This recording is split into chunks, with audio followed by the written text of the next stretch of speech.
Hello, ladies and gentlemen. Welcome to Championship Predictions. How are we all doing out there? It is game week 36, and you need to get all your Nick and Ollie-ness in this video because, unfortunately, the next time we come to you won't be next week. It will be the one after. We will miss game week 37 because both of us have prior engagements. Ollie told me about his ages ago and was a really good guy. I told him about mine yesterday. So, yeah, I'm a bad person at the moment. But Ollie is here. Welcome to the stream, mate. How are you doing this fine evening? No, I'm good. Thank you very much. I'm just watching the snow continue to fall, wondering whether or not there will be a game on Saturday, wondering whether or not I'm going to be able to go to the office tomorrow. So, usual things, but I can't complain too much. Apparently, it's only Sheffield affected, is it, Nick? It seems that way. It actually does. I think Barnsley might be affected a little bit as well, but I've been working in Castleford today, as I do Tuesday through Thursday, and there's absolutely nothing settled there at all. So I think people should let us know in the chat if you have settled snow or not. Anyway, I'm going to give a quick shout out to sponsors along the bottom. Parrot Peel, legendary band. NordVPN, legendary VPN service. Indigo, Resurrection Bar, legendary bar in Sheffield. So if you're from any other place in the country, yeah, just the Sheffield people. Sorry about that. I just want to give a quick shout out to my shirt, right? This is a very, very old football looking shirt. Have one guess where this shirt is from, Ollie. Oh, God, you put me under pressure. I think that is a shirt from Australia. No, it's not a shirt of any football team. It is when the Nigeria shirt was kind of out there and everyone loved it. That Nigeria shirt looked a bit like this. Primark made this shirt, and I saw it in there while I was shopping with my missus. And I was like, I really like that. I don't care if it's not a proper football shirt. I'll have that. I took it to Mexico, which is a Spanish-speaking country. What does Diablo mean in Spanish? Devil. The devil. And whilst I was walking around wearing this, people were staring at me really, really funnily, like I'm some sort of devil worshipper or something like that. So, yeah, anyway, that's my little story. I hope you enjoyed it. I did. I loved it, Nick. I really enjoyed it. I thought the delivery on your little devil point, beautiful. Priceless. You're not going to see any more of that good delivery anyway, because I'm about to start talking about some championship games. Before we go into it, though, Thurgoland, I had absolutely no idea that was a place until recently. It doesn't sound like a place. It sounds like a made-up place from, like, Narnia or something like that. Yeah, I'm not going to lie. I assumed this was a nickname for a place that I also didn't know. No, I think, is it Rotherham? Is it Doncaster? One of the two. Let us know, Andrew. Let us know, mate. Anyway, shall we get on to talking about this video? Yeah, we probably should. Yeah, because you weren't in the video last week, were you? I wasn't, no. What were you doing? Tell the people. I unfortunately had been called to Manchester for a work thing, so I was stuck in Manchester till late and wasn't able to get myself back in time, so I can only apologise. But, it has its pros and cons, Nix, because of course me not being here did mean that I got maybe a point or two more than I should have done. One extra point, definitely. Have we brought up the comment right at the start from Charlie Brown? There it is. Before we get into predictions tonight, we have to talk about Nick shooting himself in the foot by giving Ollie an undeserved point with that wild 9-2 Hull prediction. It's all a bit of banter, isn't it? All a bit of banter. But if I lose by 1 point at the end of the season, I am going to be devastated. But this week, I had a pretty good week because I not only beat you, but also beat every single viewer that were in the comments. Do you want to let everybody into that? Yeah, you did indeed. It's a pretty good score from yourself. It ended up being 9-5 to you. That's a pretty decent win, by your standards. And so, we have to look at how that went. I think the viewers, it was a really difficult week, this one. Nobody got a real standout score. There's lots of sort of fives in there, lots of sixes, lots of sevens. But the man who did come out on top was Dr. Strangelove. He got 8 points. He had a pretty good week. He's got a fantastic name, and congratulations to the doctor. Yeah, I'm also Doctor Strangelove, but yeah, in different Only on the weekend. Only on a weekend these days, anyway. Predictions table on screen right now. I am slowly but surely grasping at straws, really, but I am kind of creeping back up on you. Can we say? Yeah, I mean, if you can get 4 points caught up every week for the next 6 weeks, you'll have caught up. I don't. Have you done the right maths there? Probably not. I gambled. I went early. I think it's 5 weeks. Never try and do maths whilst you're live because it never, ever goes well. I can't edit it and help you out either. But yeah, I am 5 points behind Ollie. Ollie is, as I am, many points behind the viewers. So yeah, I don't think we're going to quite catch up with them. But let's crack on into talking about game week 36. Now, first up, we have Stoke City versus Blackburn Rovers. I've gone for a 1-1 draw. I probably would have gone for a Blackburn win if Stoke City didn't absolutely hammer Sunderland, but I think that was an anomaly. That was a weird score, that.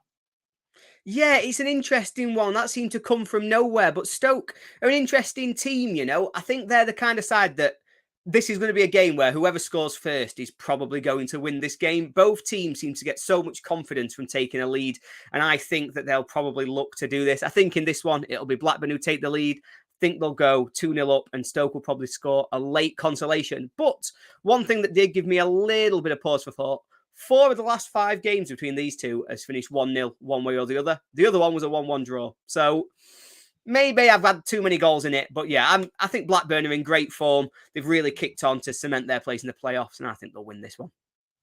Yeah, you're right. Blackburn seem to be doing quite well, keeping the ball out of the goal, and they were scintillating against us last weekend. Going forward, anyway. They were on the break. I mean, on the break, they were so good. They've got a lot of players that can hurt you in that regard. Anyway, let's move on to Bristol City versus Blackpool Football Club. I've gone for a 2-0. You've gone for a 3-1. We're both in the Bristol City camp. However, Blackpool kept out Burnley.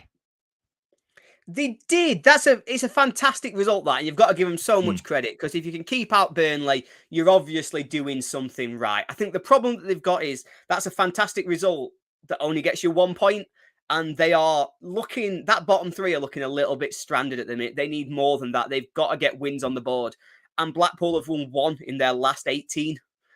That's just... it cuts you so far adrift. So they've really got to turn things around. They've got to pick up as soon as they can. And McCarthy's just not had the impact that anybody wanted him to. And neither have the players who I thought were going to be really good signings for him in January. Bristol City, well, I was really late when they went on a really good winning run. I was really late in backing them to win. They're now in a bit of a bad run. They've lost, I think, 3 in a row. And I'm not getting on that run either. I'm just going to continue going against whatever Bristol City are doing. And as soon as the run turns, I'll go and do the opposite and never predict them to get a correct score ever again. Fair enough. Frank Blunt has gone for a very lovely pun, Joe? I don't know, but Blackpool were illuminating against Burnley. Very good, Frank. Now, let's move on to Birmingham City versus Rotherham United. And I've gone for a Birmingham City win. I always seem to predict against Rotherham, and they always come out and do the business. You've gone for a 1-1 draw. I'd rather go for yours right now, but I've gone for a Birmingham City win for some reason. No, it's a really tricky one to predict this, to be honest. But I find it really odd to judge Birmingham, in all honesty, because they had a really fantastic start. But if you go back and look at their recent form since the World Cup, they've won 3 of their last 14. They're now down. I mean, they've got a comfortable gap, but are they one of the teams potentially in a relegation struggle? The teams at the bottom have got to do better, but Birmingham are the only team, one of that sort of only group of teams, should I say, that they're going to be looking to try and catch, whereas Rotherham seem to be going the other way, unbeaten in 3. They're looking strong. I don't think they've dropped towards the relegation zone, but never really been in too much trouble, and I think they're just going to keep pulling away to the end of the season. I think they'll be all right. Nah, fair enough. Nobody else thinks that Birmingham's going to win this game other than me. Everyone's either gone for a Rotherham win or a draw. More of them are going for draws than wins than draws. So that is crazy. What else is crazy? Joachim, Battle of the Clubs with footballs in their logo. I think we are reaching a little bit for that one, but I appreciate it nonetheless. I love it. Next up, we've got Burnley Football Club versus Wigan Athletic. What is going on? Like, why isn't there any Battle of the Cities, Battle of the Rovers, Battle of the Towns, Battle of the Uniteds? There's nothing up to now. Let's hope we get something. We haven't had a Battle of the FCs yet. No, it's bizarre. We're being robbed, Nick. There's just this game week's trying to take our fun away. But obviously, it's also trying to take Wigan's fun away, looking at both of our predictions. You've gone 4-0. I've gone Guaranteed 5-0. Wigan win here. Yeah, Wigan are going to absolutely schoolhouse this 1-0. That's the phrase that I've replaced that with. I've gone schoolhouse. But, these two teams who got draws last weekend, Wigan came from behind. They need goals. That's the problem that Wigan have got. Maloney's come in, he's secured them defensively, but they just cannot score goals. And that holds you back. At some point, they're going to have to forget about this tight defensively, staying in games, trying not to lose. And they've got to go for teams. And when they really go at teams, I just think they're going to get picked off because I just don't think they're quite good enough. So I think they're going to get a muller in a few times between now and the end of the season. I think this will be the first one. Yeah, and also Battle of the Lancashires. Thank you, Ben. Thank you, Ben. Thank you very, very much for that. You've gone for a 4. I've gone for a 4-0. You've gone for 5-0. Daniel's gone for a 6-0. I love that. And Charlie Brown, Burnley 3-1 because it's Burnley in it. Bloody Burnley. Sneaky Burnley, as Chris Wilder would say. And Chris Wilder, we're going to talk about him very soon, aren't we, Ollie? We are, yeah. He might come up again, Nick, somehow. Might do. Who knows? Anyway, let's move on to talking about... Battle of the Cities! That seemed so in sync. I don't know whether it was to everybody else, but certainly not. It looked to me that we were like Justin and JC and sync. Anyway, let's talk about the Battle of the Cities, Coventry versus Hull, to be precise. We've gone for very, very similar scorelines. 1 goal out. I've gone for 3 goals in the game. You've gone for 4. I just think that Coventry might just have a little bit too much. I'm going to call it now because I know what will send you into meltdown more than anything else. I am calling right now, 95th minute, Hull equaliser, 2-2. Do you know what? When I put these predictions together, that's exactly what I thought as well, because we've had this season, or especially recently, we've had so many games where we've been 1 goal apart. Like, I've got a correct score, but if 1 goal goes in, it's your correct score, and you've put your banker on it. That's happened so many times because I do think that the league table doesn't tell the full story because it's been so close between us in the last kind of couple of months. But yeah, this is one of those that's absolutely nailed on to be me winning this all the way through the game and then Hull sneaking it like a sneaky Burnley. Let me pop in. 2-0 up in the 85th minute, Coventry. And then Hull will get 1 back, 91. And you'll go, well, that's all right. They've got 1 back. That's a perfect score. And then they'll equalise. And I'll get so many angry texts. Yeah, that's what happens. Ollie opens WhatsApp and it's me going, bloody this and bloody that, and maybe some F words and some S words. I've not even seen the scores because I'm sat in Bramall Lane, I'm watching United. I'm thinking, oh well, come on, let's see if United have beat Luton, and then I just get this barrage of abuse. Yeah. Especially when United are playing away or United have played early or something like that, and all my focus is on the championship fixtures. Because do you know what? I love doing this video and I love looking at the like afterwards, especially when we've been away from home, all my attention's on a game where I've been like, say I've gone to an away match, all my attention's on that. And then walking back to the car, I'm like, oh, this is exciting. Let's have a look at the predictions. And then I see that Ollie's got like 4 correct scores. I'm like, yeah, you get a bit mad about it, Nick, from time to time. I do. You've been known to use terms like "you're so jammy." I think I've used different words other than "so" and "jammy." I've probably used a lot worse words. But anyway, let's crack on through the chat. 1-1, Scott's gone for a 2-1, a 0-0, a 2-1. Lots of people agreeing with me. James gone for a 2-0, a 1-1, a 2-2, a 3-0, a 1-0 Hull. That's a little cheeky one, that, because I don't think anybody else has gone for a Hull win other than Charlie Brown. If anyone, it'll be Coventry, but Hull are hard to predict and better than they get credit for. Yeah, I think he's right there. You know, they both have massively turned it around, I think, post-World Cup. They've both got a lot better. This is a fantastic point from Callum, though, about their clean sheets. I think they've got the most in the division now. A fantastic defensive record. So backing them to concede 2 at home maybe is a little bit controversial, but I think these are 2 good teams. I think both of them are probably going to just fall short in trying to get the playoffs. They're probably going to finish in that sort of 8th to 12th range. But I think they're both fairly well set for next season. I think Coventry just need to get a little bit more depth. Hull probably need a bit more consistency, and maybe next year they'll want to have a proper go at the playoffs, whereas this year they've always just started from too low a spot.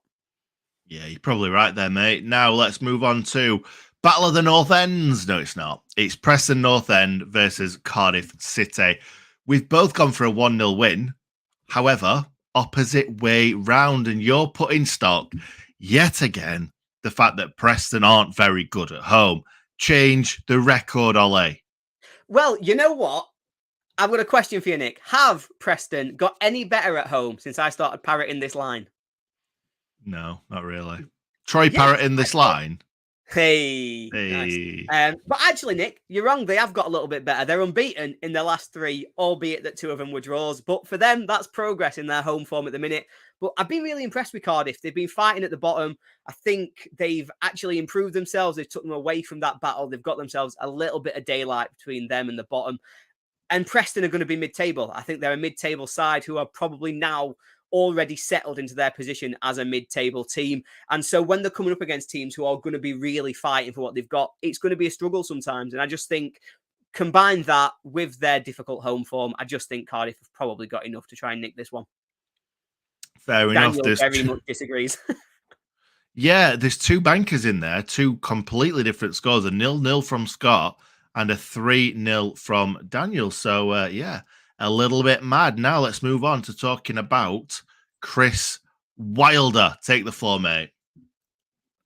Banker. Going straight in. Banker. Show your workings. Show my workings. QPR, no win in 13, 5 defeats in a row. They're in free fall. They've not been able to make any difference since Ainsworth's come in. He's not improved them, really. They've continued just losing games.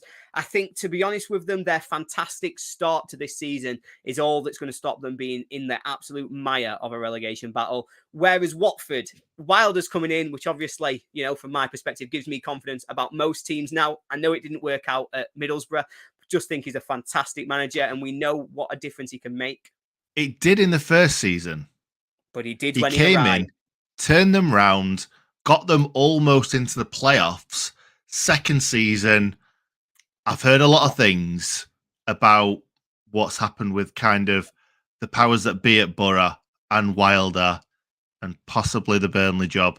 So I think I put a lot of stock in the fact that that's what broke the camel's back with Chris Wilder at Borough, and also lost in the dressing room as well. So I don't think we can really look at this season under Wilder and think that's all Wilder's fault, to be honest. No, I completely agree. And I think that actually we're going to see the impact he can have as a man manager, just working with a squad. I think what always holds him back where he falls out potentially with owners is on transfer business. It's on sort of that wider management of the club. But give him a squad to manage and he can absolutely nail that job. And I think he can nail it today at Watford. I think they're going to get off to a really good start. I think he's going to give João Pedro sort of free role that we saw potentially Mark Duffy, somebody like that, use at United. And that's going to bring the best out of him. I think he's going to love having Keenan Davis in his squad. And yeah, I'm feeling less inclined towards Watford in it. I just think they're going to be a good team from now till the end of the season. And I think they're going to make the playoffs. Right. Well, committed. To be honest, mate, and there we go. Daniel's gone for some dicey results in this game week. So I'm looking forward to seeing what he's going to come out with after this. But what I will say is that Chris Wilder is notorious for being good at managing older, British players. He is. Watford don't really have that either, really. They've got a lot of, I think there's more foreign players than there are British players at Watford, to be perfectly honest. So we'll see what happens. But it's Chris Wilder at the end of the day. I think all Sheffield United fans are going to be thinking Chris Wilder can do magic with Yeah, anything. and I don't want to really play him in playoffs. That's the one thing that can't happen. That's just No, not allowed. we've got away with the fact that we don't have to play him for the rest of the season because we've got through those 2 Watford games, but don't want to see him in the semi-finals and lose on penalties to Watford. Nope. No way. Not having No it. way. Nope. No. Not having it. Battle of the FCs next, Ollie. Hey, at last. It's what we've been waiting for.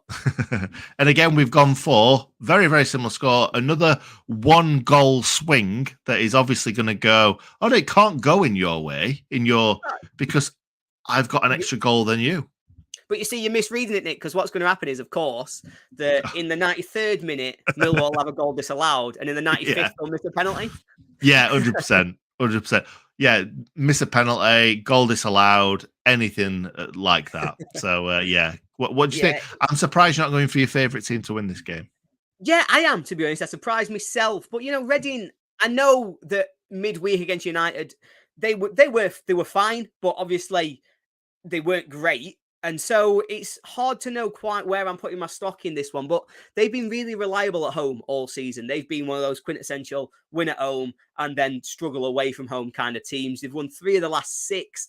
The only one that they'd lost was against United in that last 6. So I just think at home they're a very good side. And while I do normally back Millwall to be able to go out, they're going to be frustrated after their defeat last week, and they'll just see that chance at playoffs potentially slipping away. The other thing to consider, of course, is there's been some rumours, twittering, shall I say, about Reading and a potential points deduction that could come their way. Obviously, if that is the case, that will put them down towards that relegation fight, and they'll want to be picking up points fairly consistently, I think, to try and make sure that doesn't happen. And if the points deduction does come, it doesn't affect them too much. I agree. But I thought they were dreadful midweek against us. I thought we were dreadful. We were playing away from home. We haven't won this year. They haven't lost at home this year, away and home. And we somehow won that game. I thought they were dreadful. I don't think they're going to win this game. I really don't. But I don't think Millwall are going to win it either. So let's move on to talking about Sheffield United versus Luton Town. Luton Town don't score many, don't concede many. And I'm going to go in there with my banker. The reason for this, I was going to put it on Norwich because I feel like there's more chance of Norwich beating Sunderland than us beating Luton. However, I think this is the only chance of me getting a perfect score. So that's why I've gone for this one. I think Sheffield United are going to limit Luton to as little chances as possible and try and nick a goal at some point. I think it's going to be very similar to the Watford game where we just about got over the line by a scrappy goal. So I think it's either going to be a bit of magic from Illiman or it's going to be a bit of scrappy from Oli Mapede. So that's what I've gone for. You've gone for a 1-1. You should be banished to the depths of hell because I can't remember the last time you have predicted a Sheffield United win. Be gone.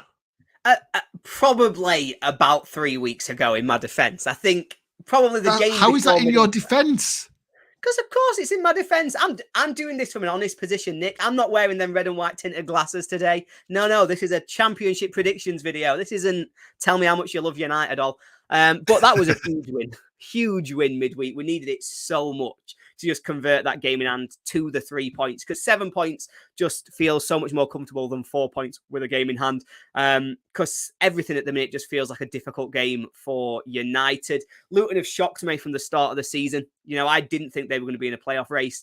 They have been because they've been fantastic. And, we drew 1-1 at theirs. It just wouldn't shock me to see the same again. I know how dangerous they can be going forwards. And yeah, I think I don't think this would be a terrible result, in all honesty.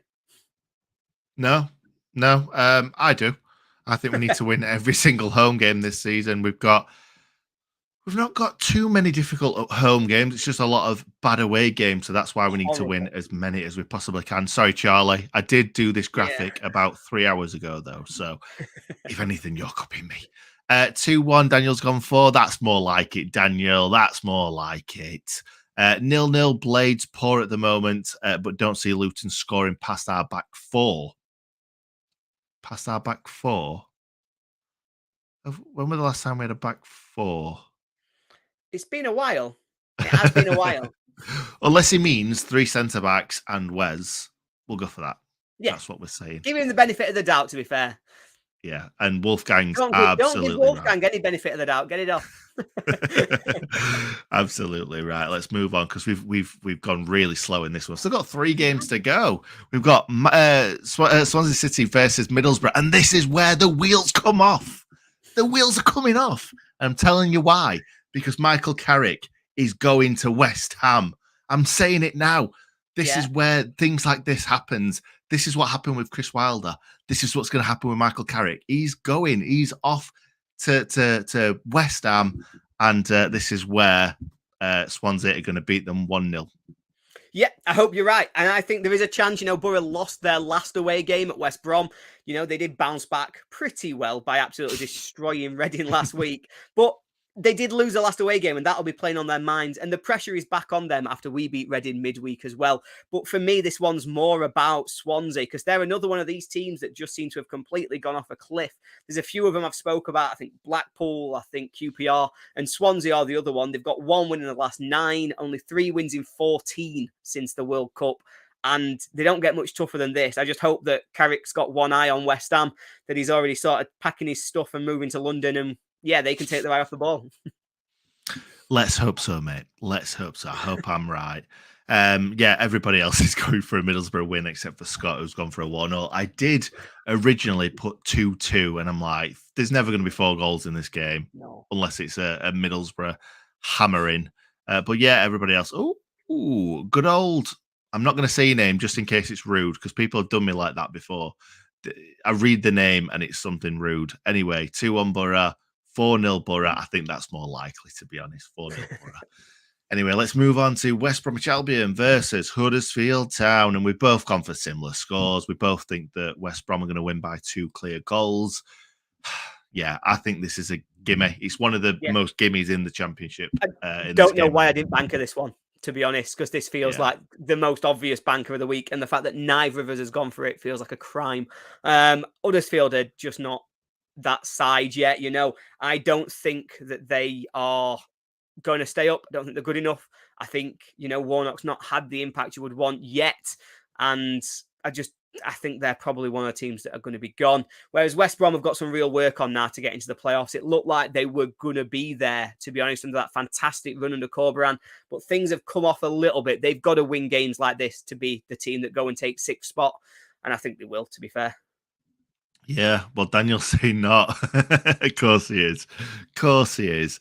To be honest, mate, I'm a little bit gutted about Huddersfield. I'm not a massive Huddersfield fan, don't get me wrong, but I don't think any team should go from playoff final to relegation within a few months. It's just not right. I think what you're really bad about, Nick, is that on game week 1, I called it. Yeah. I called Everybody 2 things. Back.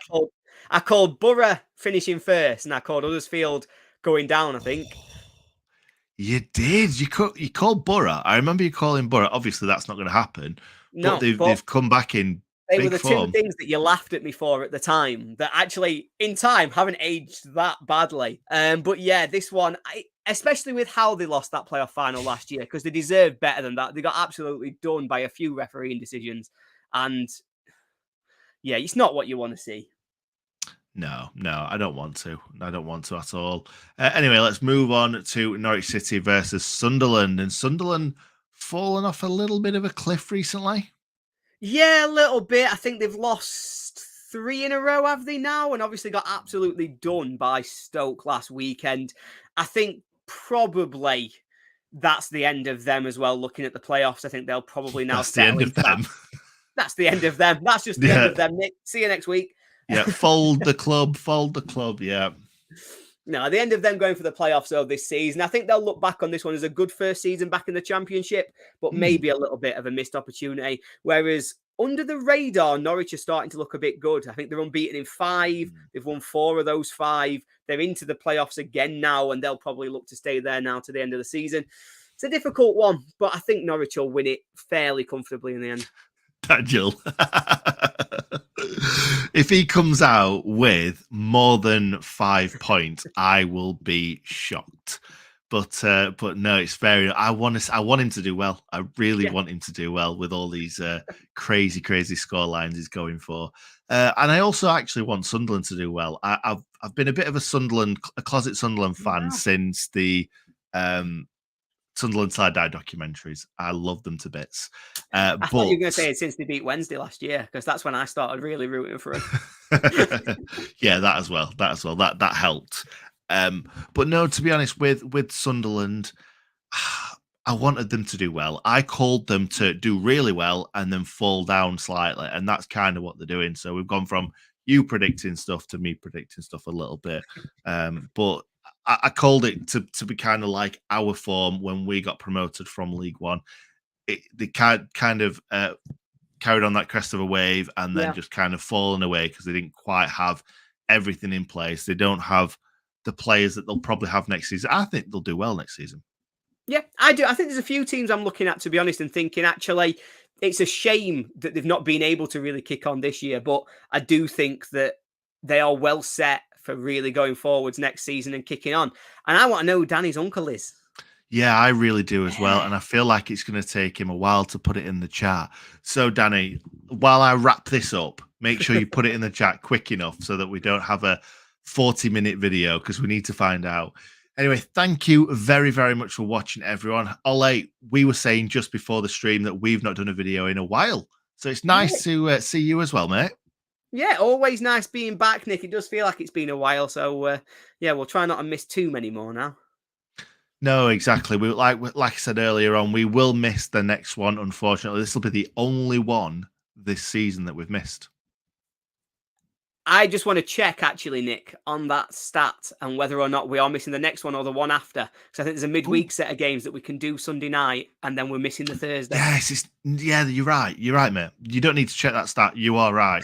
We are doing the next one on Sunday night for the midweek games, but we can't do the Thursday one, I believe. So, yeah, that's it. Sorry, guys. Sunday night is the next one. We need to start telling people when the next one is. That's what we need to do, really. So, yeah, there you go. Sunday night. Make sure you're all there at 7 o'clock, 6 o'clock?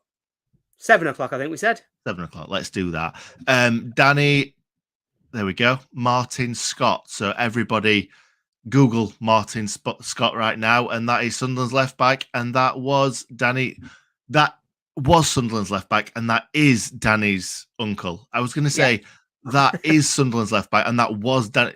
No, we don't want to hear that. Anyway, thank you very much for watching, guys. Really appreciate every single one of you being in the chat, because we enjoy it a lot more when you guys are in the chat and conversing with us. Thanks for watching. See you next time. Cheers, guys.